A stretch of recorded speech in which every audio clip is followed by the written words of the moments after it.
Les gens associent souvent la liberté aux conditions extérieures. Il semble qu'un homme devient libre lorsqu'il n'a plus de supérieur, plus de dettes, plus d'horaires stricts, beaucoup d'argent, beaucoup de temps, le minimum de contraintes, et alors on peut vivre comme on le souhaite.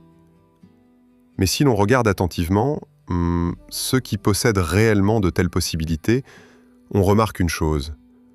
Cela ne rend pas l'homme libre automatiquement. Un individu peut avoir du pouvoir, de l'argent, une indépendance totale, et malgré cela, rester complètement dépendant de ses propres impulsions. C'est pourquoi dans la tradition juive, la liberté est définie tout autrement. La liberté, ce n'est pas l'absence de pression extérieure. La liberté, c'est la capacité de se gouverner soi-même.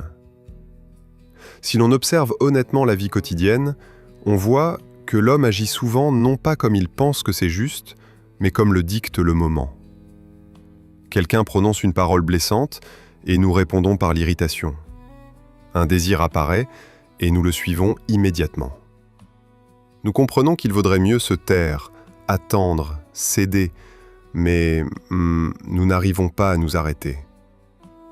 L'homme peut parfaitement comprendre les conséquences de ses actes et pourtant répéter la même chose. C'est cela l'esclavage intérieur. Il n'est pas lié au système politique, ni au statut social.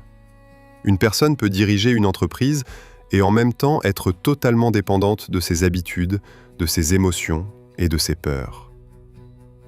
Dans le traité Pirkei Avot, les maximes des pères, il existe une définition très brève de la force. Qui est fort ? Celui qui maîtrise son mauvais penchant. Dans la tradition juive, le mauvais penchant est appelé Yetzer Hara. C'est la tendance de l'homme à suivre l'impulsion plutôt qu'une décision consciente. Et ce n'est pas un démon, ni une force séparée, c'est une part de la nature humaine. Le sens de cette phrase est que la véritable force se mesure non à la capacité de dominer les autres, mais à la capacité de gouverner sa propre réaction. Ailleurs, les sages ajoutent « L'homme qui se maîtrise est plus fort que celui qui conquiert des villes ». Dans la pratique, cela paraît très simple et en même temps très difficile. Le plus difficile, c'est de s'arrêter, au moment précis où l'émotion est déjà montée. Ne pas répondre à la grossièreté par la grossièreté. Ne pas céder à une habitude qui semble inoffensive. Ne pas se justifier par la phrase « tout le monde fait pareil ». Le prophète Isaïe prononce ces mots « Dire aux captifs, sortez ». Et l'un des plus grands commentateurs, le Vilna Gaon, explique « Il ne s'agit pas de prisonniers dans une prison. Il s'agit des hommes qui sont captifs de leurs propres habitudes et de leurs réactions automatiques. Et cette prison peut prendre des formes très différentes. Parfois, c'est une dépendance aux substances, au divertissement ou à l'approbation des autres.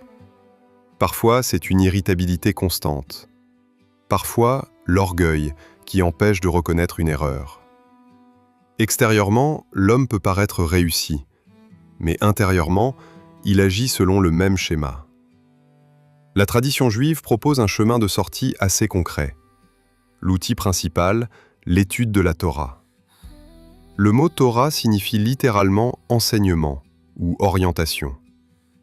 Il ne s'agit pas seulement d'un texte, mais d'un système de pensée qui apprend à l'homme à se vérifier régulièrement. C'est pourquoi les sages disent une phrase paradoxale. « Est véritablement libre seulement celui qui étudie la Torah ». Le sens n'est pas que lire un livre rende libre en soi. La liberté apparaît à travers une pratique constante d'observation de soi et d'ajustement du comportement. Chaque jour, l'homme rencontre des dizaines de situations où il peut agir automatiquement ou consciemment.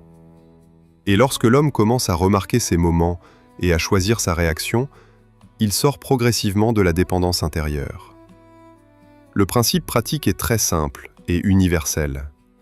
La liberté commence au moment où l'homme est capable de s'arrêter entre l'impulsion et l'action.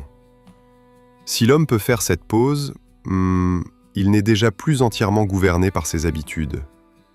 Et c'est précisément à cet endroit que commence la véritable liberté.